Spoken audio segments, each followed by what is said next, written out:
વડોદરા શહેરમાં જીબીના નિવૃત્ત કર્મચારીઓ દ્વારા જિલ્લા કલેક્ટરને પેન્શન વધારવા અંગે આવેદન આપી રજૂઆત પણ કરવામાં આવી હતી। તેમણે હાથમાં બેનરો લઈ અને હલ્લાબોલ કરી મોટી સંખ્યામાં નિવૃત્ત કર્મચારીઓ હાજર રહ્યા હતા અને પેન્શન વધારવાની માંગ સાથે તેમણે આવેદન સાથે રજૂઆત પણ કરી હતી। અમે આવ્યા છે કલેક્ટર કચેરીઓ। અમે બધા જીબીના નિવૃત્ત કર્મચારીઓ છીએ, જેમાં લગભગ 80 વર્ષ સુધીના સભ્યો છે। અમારા લગભગ 5000 સભ્યો છે। અમારું મંડળ છે GB retired employees welfare association, એટલે કે ગ્રેવા।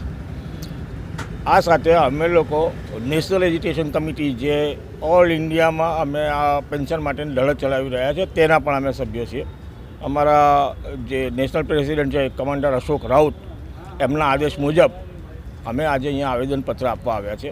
અમારી માંગણી એ છે કે અમે 35-40 વર્ષ નોકરી કરી, જીવ રેડ્યો અમારો, અને તે છતાં પણ આજે અમને માત્ર 800 થી 1500 2000 સુધીનું પેન્શન મળે છે।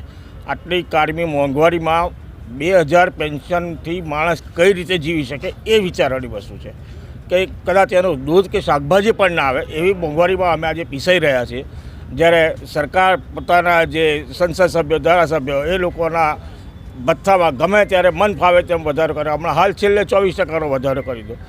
ભાઈ અમે વધારે નથી મળતા, કમસે કમ અમને 7500 પેન્શન મળે મંથલી, એની સાથે મોંઘવારી ભથ્થું અને મેડિકલ ફેસિલિટી પતિ પત્નીને મળે, એ અમારી માંગણી છે। અને એના અનુસંધાને કલેક્ટરશ્રીને આવેદન આપ્યું છે અમે, અને તેની કોપીઓ માનનીય વડાપ્રધાન આપણા FM સીતા निर्मला એમને પણ અમે मोकलेवा बाटे। हम लोग जीबी के रिटायर्ड एम्प्लॉयज़ हैं और हम लोगों को जो भी पेंशन मिलती है उससे हमारे जीवन का निर्वाह नहीं हो सकता। हम तो कभी कभी ऐसा भी समझते हैं कि जो हमको रकम दी जाती है वो किसी भिखारियों को दी जाती है। हमको भीख नहीं चाहिए, हमको हक चाहिए।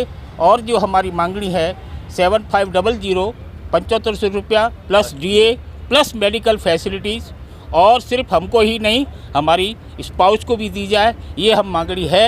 और जिसकी एजुटेशन नेशनल लेवल पर भी चल रहा है, और जब तक ये हमारी मांगनी को संतोषा नहीं जाएगा, हमारी मांगनी मंजूर नहीं की जाएगी, तब तक हमारी लड़ाई चालू रहेगी।